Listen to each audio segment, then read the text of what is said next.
everybody else. But being myself is something I do well. Whatever you do, do it good. Whatever you do.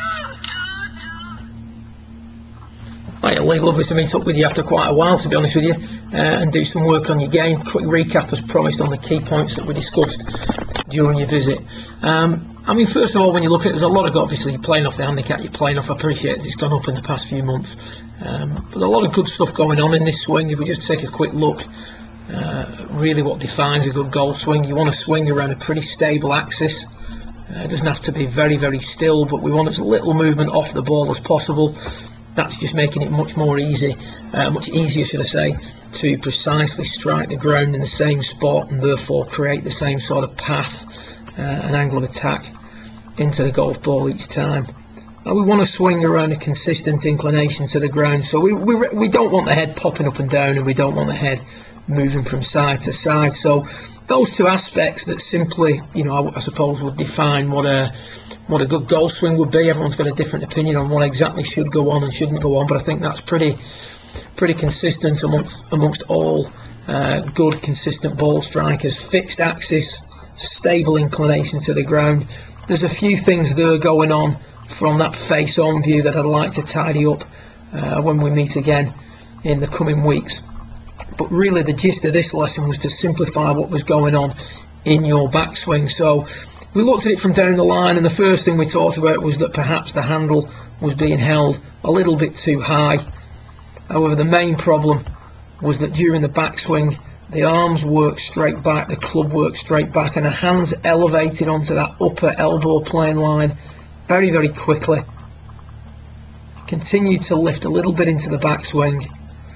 And then from there, really, if you come back down the same way, the club's going to get too much out in front of you, and you can hit a lot of pulls, a lot of cuts, very little ability to draw the ball unless you aimed everything. If you aimed the whole machine sort of 30 degrees right, you might stand a fighting chance, but then that relies heavily on you releasing the club too aggressively to impact. So arms getting a little bit too straight back.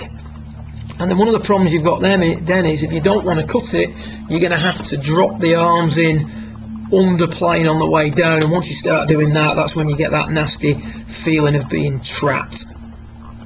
So the movement of the arms from setup to chest height is not inwards enough.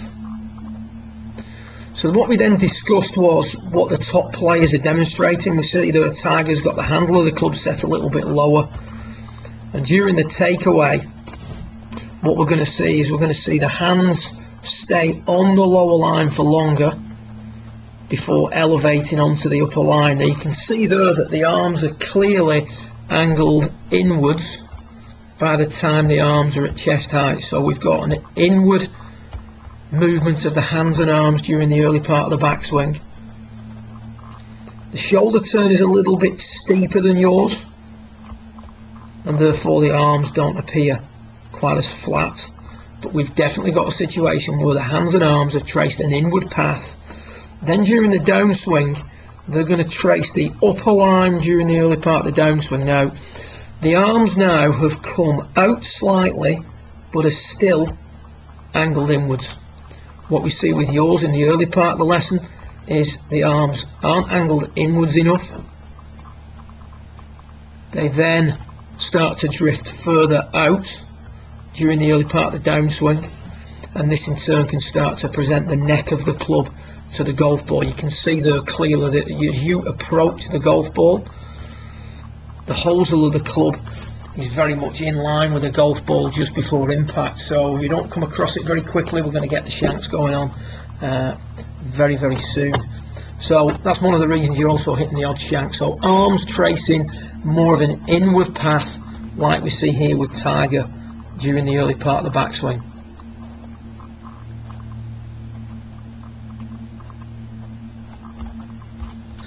Get rid of those lines for a second. So what we talked about was, what are we trying to do? We're trying to swing the club in a circle on a tilted angle, and that would mean that the canes that are here on the floor, one for your alignment, one for you to think in terms of matching the left arm up with during the backswing, and as a result what we see here is a much better move. This is you rehearsing the move, much more like you're seeing with Tiger. The shaft's bisecting the arm in a better position when the left arm is parallel with the floor position we call peak 3. The difference between those two moves is that the arms are angled inwards more. So towards the end of your session, let's have a little look at what we're seeing here now. Handle still could do with being dropped just a fraction. During the early part of the swing now, we see the hands don't elevate onto the higher line quite as soon. There's a more gradual, if you will, upward part of the swing.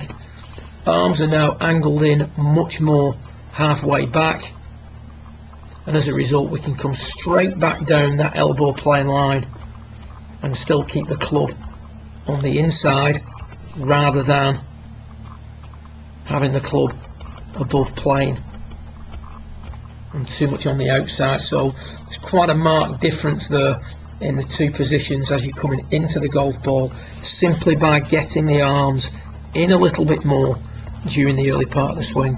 As you come through the golf ball now, rather than presenting the neck of the club to the golf ball, you're presenting the sweet spot to the golf ball.